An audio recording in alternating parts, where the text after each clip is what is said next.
about global markets, let's talk about what is expected from our own markets. We have our own inflation print to deal with as well, right? So let's get in our research team joining in to tell us what the trade setup looks like, the stocks that are likely to be in the news, and the action from the F&O space as well. Hi guys, a very good morning to all of you. Let me go across to Reema first. Reema, what is the market setup looking like today? Well, good morning, Sonal. We've been in such a range, right? 18,000 on the way up to 17,300 on the way down, which is the 200-day moving average. Within that, we've just been oscillating. Yesterday, the Nifty opened higher, but then the bears took control of the markets and the benchmark indices ended down 0.5%. But the problem was in the broader markets where we saw intense selling pressure, the mid-cap index down close to about 1.5%. The cues, the domestic cues to track. One, the FIs bought in the cash market for the second consecutive day. That's a positive. 1,300 crore bought by the FIs in the cash market, and the DIIs too were buyers to the tune of 521 crores. So net, you're looking at an institutional buy figure of nearly 1,900 crore rupees. That said, it could be skewed on the back of that Coforge block deal of nearly 2,500 crore rupees. The CPI inflation print could also queer the pitch for us a bit because it came in much higher than street expectations. At 6.5% for the month of January, the India inflation number has come in at a 3-month high and higher than expectations of 6.1%. That said, there is some optimism and buoyancy seen in the Asian markets this morning following the strength that we had in Wall Street overnight. But I think the focus, as you've been saying since the beginning of the show, it's going to be on that US CPI inflation print. Back to you. Okay, all right. Thank you so much, Reema. But you're also tracking all the stocks that will be in focus today? Yes, so let me start with SAIL. The headline there is that there is an operational beat. So at the top line, it's come bang in line with street expectations at roughly 25,000 crore rupees. But EBITDA margins at 8.3% is better than street expectations of 7.1%.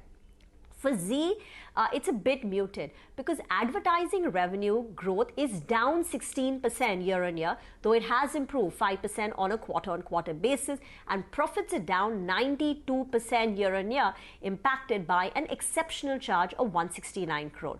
For Nykaa, it's a decent set of numbers. Revenue growth 33%, profits are down 71% year on year. Medanta, steady. Revenue growth 19%, profit jump 15%. IRB Infrastructure Developers has shown a big jump in its profitability, 95% growth in the profitability.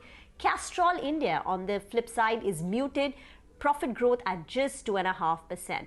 For Krishna Diagnostics, the miss is on the margins. Margins have contracted by 300 basis points year on year. Campus Shoes, again, a bit subdued because revenue growth is just 7.5% and profits are down 12%. And Sri Renuka has reported a 67% decline in their profitability. There are so many numbers, but we've just picked up some of the ones that pop, in the numbers that have been reported yesterday. Back to you. That's what happens towards the end of the earnings season, right? But Reema, thank you so much for that lowdown. Finally, let me go across to Nigel joining in with all the cues from the F&O space. Nigel? Well, morning, Sonal. You just pointed out that the SGX Nifty is not suggesting a big gap up. I think I like that because when it's a big gap up, then it's providing the perfect shorting opportunity to some of those bears to come in there. So 20 points uptake, well, that's par for the course. Yesterday, yes, both the Nifty and the Nifty Bank ended lower. The positive, though, was that we defended lower levels. And the open interest build-up there was on the Nifty as well as the Nifty Bank. But it wasn't the FIs that were adding shorts. Though there were shorts that were added in the system, it wasn't from the FIs because the short positioning, it's constant at around 82% odd. On the call side, well, they bought more calls than puts in yesterday's trading session. In fact, they bought close to around 2 puts. 2 calls for every one put. But what's telling you that at higher levels, you're going to see a lot of supply is yesterday as well, the FIs, they wrote calls very, very aggressively. Close to around 1.5 lakh calls were written. That's in the ratio of 5 calls for every 1 put. And what were they writing?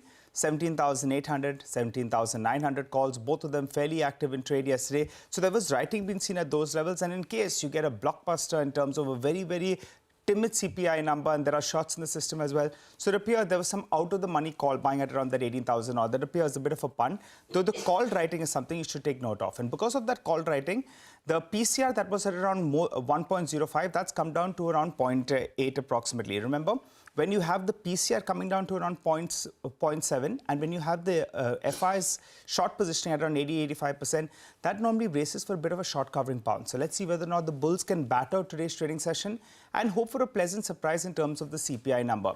Important levels to track. Well, yesterday we went to those crucial support zones. So 17,700 by the end of today. You like to hold on to that level from a bullish perspective and hope that there is a surprise, and then in fact we see a bit of a bounce. So that's a crucial level on the downside. 17,700, 17,750. Though at around 17,900 you expect supply. The Nifty Bank yesterday breached that support zone of around 41,200 odd. So the 41,000, 41,200, well, you hope that that level holds out. Today I'm watching for the IT index, in fact. The Nasdaq ended higher. So let's see whether or not the IT index, after a couple of days of underperformance, can bring a bit of a surprise. SGX Nifty suggests a positive start. Let's see whether or not we can build on from there. Sona? Okay, all right, Nigel, Rima, thank you so much for joining us, prepping us up for this trading day ahead. And it's time for a short break now. When we return, inflation accelerates in January after slowing for 2 months. More details when we return. Stay tuned.